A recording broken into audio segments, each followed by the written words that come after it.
প্রায় কতদিন পর যে আমি ভিডিও করছি তা আমি নিজেও বলতে পারবো না। যাই হোক, আজকে ইচ্ছা করলো একটু ভিডিও করার জন্য, তাই ভিডিও করেই নিলাম। যাচ্ছিলাম শ্রীরামপুর, তাই বসে বসে ট্রেনের ওয়েট করছিলাম। আর দিনটা যেহেতু ছিল শনিবার, শনিবার আর রবিবার তো এমনিতেই ট্রেন অল্প থাকে, তাই অনেকক্ষণ ধরেই ওয়েট করতে হচ্ছিল। যদিও বা অনেকক্ষণ পর ট্রেনটি অ্যানাউন্স করলো, কিন্তু করলো 2 নম্বর প্ল্যাটফর্মে। 3 নম্বর প্ল্যাটফর্ম থেকে ছুটে ছুটে যেতে হলো 2 নম্বর প্ল্যাটফর্মে। তারপরে ট্রেনে উঠতেই ও বাবা, সাংঘাতিক ভিড়! এই ভিড়ের মধ্যে ফেভিকলের অ্যাড দিতেই চলে গেলাম শ্রীরামপুর। আর ট্রেন থেকে নামার সময় আমার চুলের দফারফা শেষ, তাই আগে নেমে চুলটা সেট করে নিলাম। তারপর স্টেশন থেকে সোজা নেমে চলে গেলাম মার্কেটের ভিতর দিক দিয়ে একটা কসমেটিকের দোকানে। নেয়ার আছে একটা সানস্ক্রিন আর একটা কন্ডিশনার।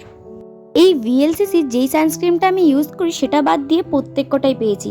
যাই হোক, আমার মনে হয় অনলাইন ছাড়া কোথাও পাওয়া যায় না। তারপরে কন্ডিশনারটা নিয়ে আমি একটু মার্কেটের ভিতরে খুঁজছিলাম যদি সানস্ক্রিনটা পেয়ে যাই। তারপরে একটি নতুন দোকানে ঢুকতেই ওই দিদিটা না আরও অন্যরকম সানস্ক্রিন দেখাচ্ছিল, যেগুলোর কোনোটাই আমরা নেব না, কিন্তু দিদিটা অনেকক্ষণ ধরে জোর করছিল আমাদের নেওয়ার জন্য। তারপর কোনো মতে আমরা কাটিয়ে ওখান থেকে বেরিয়ে আসি। আর করা যাবে, এটাই যেহেতু ওদের কাজ, কাস্টমারের কাছে প্রোডাক্ট বিক্রি করার। যাই হোক, বাইরে আসার পর এত ঠান্ডা ঠান্ডা হাওয়া দিচ্ছিল, একটু ফ্রেশ হয়ে গেলাম। তারপরে তাড়াতাড়ি করে ট্রেন ধরে আমরা চলে গেছিলাম রিক্সা। আর ট্রেনটা দেখো কত সুন্দর কালার করা, একটু মেট্রো মেট্রো ভাইব আসছিল।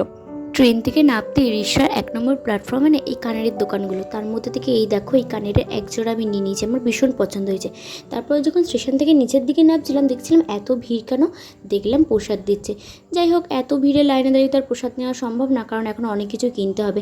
তাই এটাকে দেখে মনের দুঃখের সাথে আমি একটু ভগবানকে প্রণাম করে বেরিয়ে আসলাম কেনাকাটা করতে, যেগুলো বাকি আছে। স্টেশন থেকে সোজা নামতেই না এই মুদি দোকানটা পড়ে, এখান থেকে নিয়ে নিয়েছিলাম একটু চেয়ার চিপস আর সাথে একটা কাপ নুডলস। তারপরে সোজা চলে গেছিলাম এই দিদার দোকানে। এখান থেকে না প্রত্যেক সপ্তাহে আমি কুলেখাড়া নিয়ে যাই, কিন্তু আজকে ছিল না, যেহেতু অনেক লেট করে পৌঁছেছিলাম তো কি আর করা যাবে। তারপরে চলে গেলাম ফলের দোকানে, নিয়ে নিয়েছিলাম একটু কলা। তারপরে না আমার বোনের ফোন আসলো, ওর জন্য নাকি বিরিয়ানি আর চিকেন চাপ নিয়ে যেতে হবে। কি আর করার, নিয়ে গেলাম। যেহেতু ও যখন কোথাও বাইরে যায় আমিও ওকে ফোন করে বলি খাবার নিয়ে আসতে, আর ও না সেই খাবারটা ঠিক আমার জন্য নিয়ে আসে। তাই আমিও চলে গেলাম ওর জন্য বিরিয়ানি আনতে। পর অটোর জন্য ওয়েট করতে করতে ভাবলাম এত গরম, একটু আইসক্রিম না খেলে হয়, আর এমনিতেও বাইরে বেরিয়েছি কিছুই খাইনি। তারপরে নিয়ে নিলাম 2টো আইসক্রিম, একটা আমার একটা সোমার।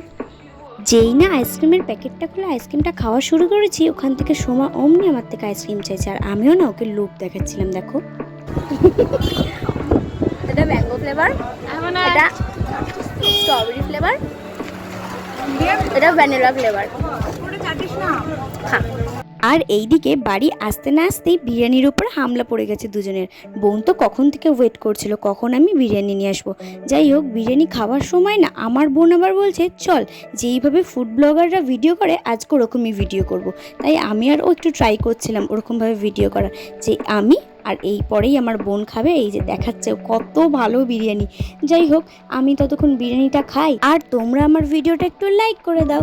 দেখা হচ্ছে নেক্সট কোনো ভিডিওতে, ততক্ষণের জন্য টাটা।